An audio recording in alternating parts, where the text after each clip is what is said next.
What's up, you guys, and welcome back to Justanto's Reviews. Today we are going to be reviewing The Black Phone 2. Now, this sequel was actually pretty damn good. Now, if you guys have not seen the first one, I recommend you go watch that before you watch the second one. And also, if you have not seen the second one yet, I recommend go watching that first and then coming back, because we are going to be diving into full spoilers here. But yeah, let's get right into this. Hello, Finney.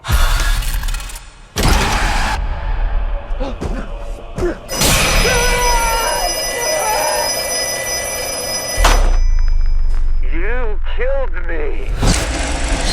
It took me a long time.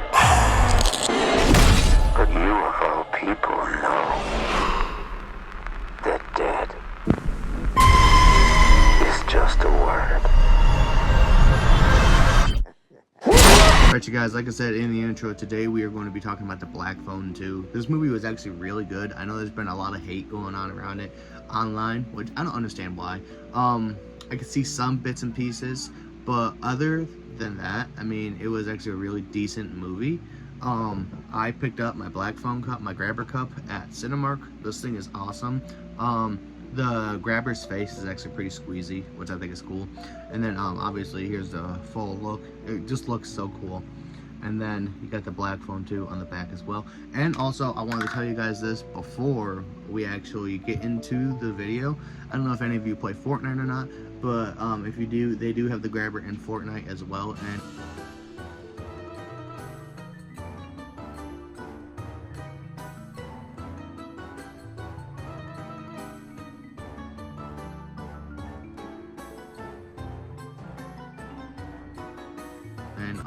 I would recommend grabbing him. He's a very cool skin. And yeah. So this movie opens up with a young lady in a phone booth. Her name is Hope Atwell, and she's talking to somebody, but we don't know who. Then it seems she's talking to three kids that are missing, kind of like Gwen did in the previous movies. Not Gwen, Finney did in the previous movies, where he's trying to help them find out where they are, this and that.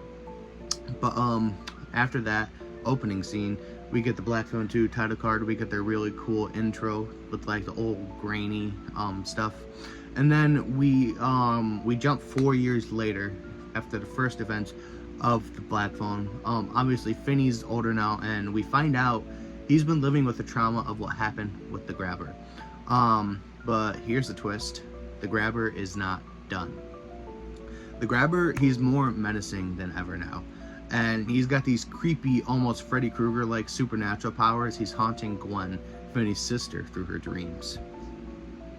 Now, I gotta say, I loved how they flipped the focus in this movie. You know, like the first one was kind of Finney's movie, and now this new one is Gwen's movie. I thought that was really cool. You know, Finney, he was the main character of the last one, but he kind of takes a side character here. So Gwen takes the spotlight, and my personal opinion, I thought she killed it. I thought her acting was really motivating.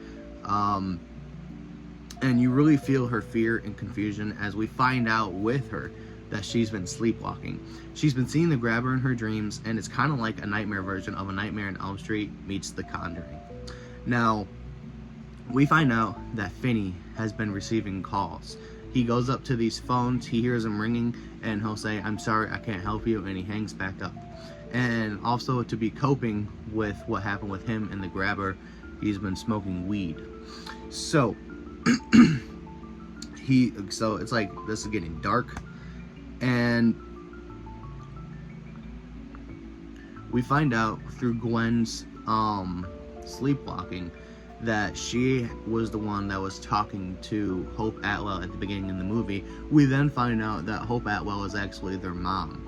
So, you know, it just gets very, very interesting. And while she's talking to her, it sets up for the premise of the movie. Obviously, we've seen it in the trailers, and, you know, I was wondering, how are they gonna get here? Like, are they just gonna go?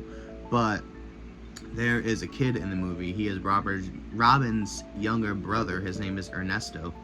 And him, Finney, and Gwen, they all go to this Camp Alpine. It's a Christian camp. And when we get there with Gwen, we find out that there's 3 missing boys at this lake thanks to the grabber.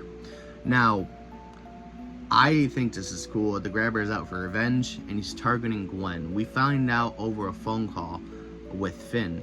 He says he's out for revenge because Finn made him kill his brother, and Finn killed him in the first movie. And that's the way they show the connection.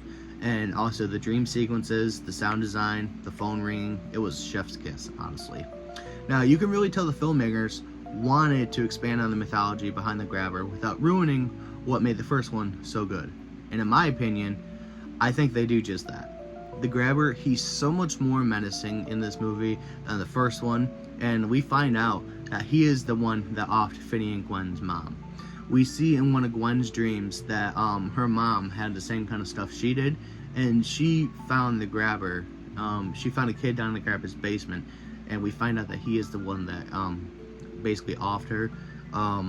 You know, it's crazy. It was honestly a very sad moment as well, because the dad found her hanging, and the first thing he said was, "What did I do to deserve this?" You know, he kind of put the blame on himself.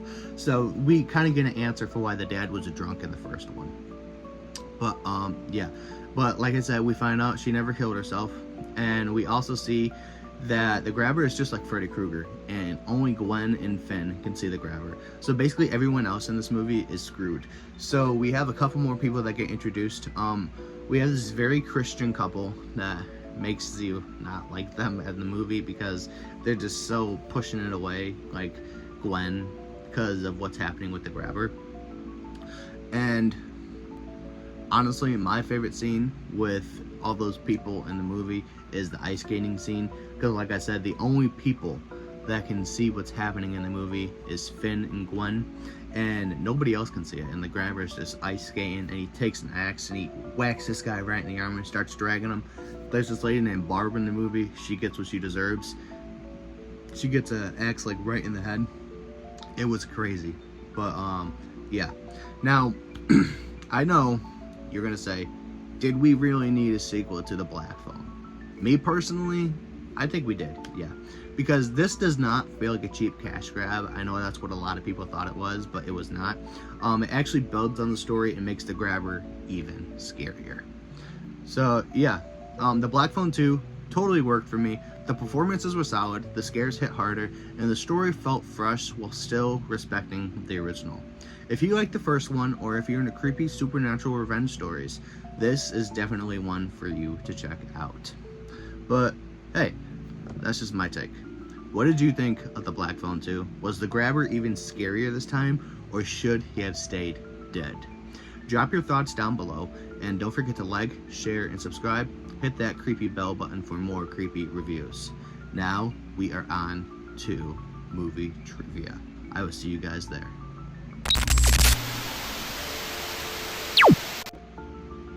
Alright, you guys, and welcome back to trivia. Now, they don't have much. They have 12 on IMDb. I'm only gonna pick a few. So, obviously we know Ethan Hawke, Mason Thames, Madeline McGraw, and Jeremy Daves all reprised their role from the first Black Phone movie, which I thought was actually pretty interesting. And somebody else comes back, Miguel Mora, who played Robin Arellano. I forget how to say his name. Arellano.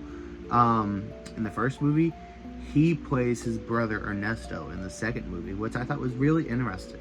Now, second bit of trivia, Universal Pictures and Blumhouse Productions announced that The Black Phone 2 would be released on October 17th, 2025, instead of June 27th, 2025, which was their original date.